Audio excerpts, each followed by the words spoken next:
So I'm doing some upgrades to my Dell Precision 7500, and I'm putting SSDs in there, at least one, potentially more SSDs in it. But for right now, we're just going to stick with one.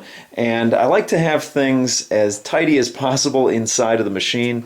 So what I wanted to do is I wanted to get a good bracket where I could mount a 2.5-inch SSD into a 3.5-inch bay. So that's where this comes into play here. And apparently my cat is very interested in it as well.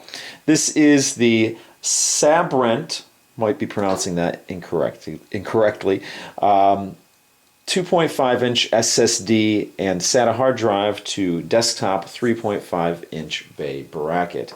And this is actually made out of metal here. And in case you're wondering, the model number is BK-HDDF. So let's get this thing open here. It should be just very basic.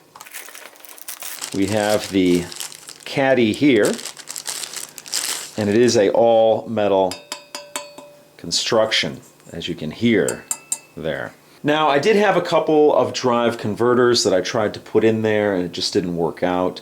They were plastic. So I went with this metal one here, and as you can see, you have all the mounts in the right places for the 3.5-inch bay, and then of course you have the area here for the SSDs.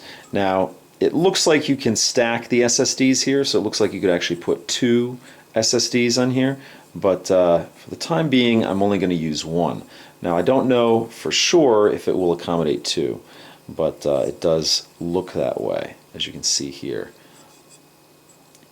But nice and sturdy, you have the Sabrent branding there. Now, it also comes with mounting screws. And I have a bunch of, drive mounting screws, but it looks like you have a bunch of varying sizes. You have some regular larger screws that you would use to actually mount this down, and then it has some smaller screws in there where you would probably mount your drive down with. It looks like it has 8 of the smaller screws and 6 of the larger screws there. So that's going to do it for this video. It's just a real quick one. And of course, as always, if you have any questions or comments, please post them down below. If you like what you see, please subscribe. And if you want to help out my channel, you can give me a thumbs up, or you can share this video on your favorite social media, or you can actually join my Patreon, all of which is greatly appreciated. So thank you so much for watching, and I'll see you guys next time.